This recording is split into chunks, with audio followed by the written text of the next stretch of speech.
Konnichiwa minasan, Ken here. So, nasan tayo ngayon? Nasa bundok tayo, Mount Rokko, dito sa Hyogo, bandang Kobe at Osaka.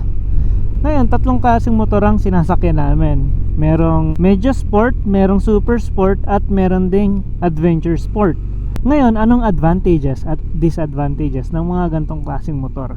Kanya-kanya. Itong sinasakyan ko ngayon, BMW RS, ang maganda rito, sports touring siya. So, maganda rito, since meron siyang medyo touring, meron siyang heated seats, heated grips, at napaka-relax ng driving position nito. Hindi siya talaga sobrang nakakasakit sa likod na, alam mo yun, yung talagang yukong-yuko ka. Napakadali, relax na relax ito i-drive. Kita niyo naman sa upo ko, di ba? Medyo upright pa ako. O, di ba? Upright pa ako niyan. Tapos, since meron siyang heated grips, 5 degrees Celsius, ang lamig, di ba? Pero, ang init ng kamay ko. As in, talagang halos nakakapaso itong heated grips ko. Tapos, meron pa akong heated gloves na mauubos na yung battery. Kaya maganda kapag meron kang heated grips. Kasi kahit maubusan ka ng battery, mainit pa rin yung hinahawakan mo, di ba? Tapos yung seats din, ang sarap sa puwet, ang init-init sa pakiramdam, di ba? Yun ang maganda kapag ka may heated seats ka. Tapos ang laki pa ng screen ko, di ba? So ibig sabihin, kahit na gaano kalamig yung hangin sa harap natin, hindi ako nilalamig. Kasi talagang kahit hindi heated yung jacket ko at saka yung pants ko, wala, okay lang kasi walang hangin masyadong tumatama sa upper body ko at saka sa lower body ko, kasi malaki nga rin ito, may mga fairing din yan, di ba? Protection pa rin yan sa hangin. Kaya okay siya, di ba? Kahit yung sapatos ko, normal lang siya. Hindi pang summer to eh, parang all season siya eh. Pero hindi ako nilalamig. As in, grabe, hindi talaga malamig. Ang pinaka nilalamig lang talaga sa akin, siguro yung tip ng daliri. Pero hindi pa rin siya talagang to the point na talagang parang, ano mo yan, mapofrostbite ka na. Hindi. Yun ang maganda sa sports touring. Paano pa kaya kung full touring, di ba? So next naman, doon naman tayo sa may adventure sports touring. Yon, yung XR. Ang maganda ron, parang ganito, merong grip heater, wala nga lang seat heater.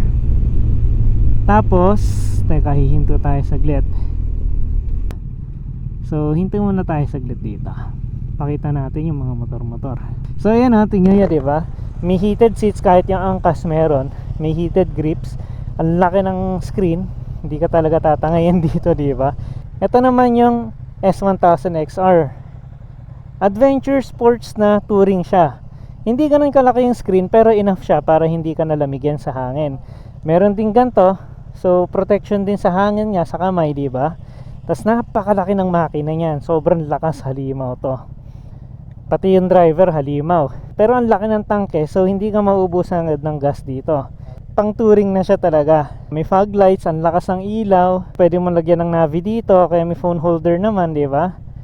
Ang laki ng tangke nga, ganyan. Tapos relax na relax din yung seating position. Kaya okay siya pang touring talaga. Ito naman Ducati. Super sports ba to? O sports bike. Talagang full blown sports bike na siya, diba? Ang problema naman dito, tignan mo ngayon yung driver, si Che. Wala siyang heated grips, wala ring cruise. Talagang sports siya. Tapos yung position mo, talagang yuko ka talaga. Pang weekends talaga siya na motor. Pero sobrang saya. Ito sa lahat sa tatlong to, ito ang pinakamasayang i-ride. Hindi siya pang touring, talagang sports talaga siya, diba? So kung kayo mamimili ng motor, kung hindi naman kayo lagi nagmamotor tulad ni Che, paminsan-minsan lang, so mag-sports na kayo or bilhin nyo na kung ano yung gusto nyo motor, diba? Kung tulad ko na lagi ako nagmamotor-motor, kung san-san, mahilig ako mag-adventure, kung san-san, tapos maliit ako eh, bumili na kayo ng yung abot nyo na motor. Solo rider kayo, kahit tumaob-taob, at least nabubuhat nyo, diba? Kung matangkad naman kayo, tapos medyo gusto niya talaga ng tunog ng 4-cylinder, maganto kayo. Tapos mahilig din kayo mag-adventure, di ba? O, di ba? Ito ang maganda. So, yun lang naman. Kayo, anong klaseng motor bibili nyo kung hindi problema ang pera?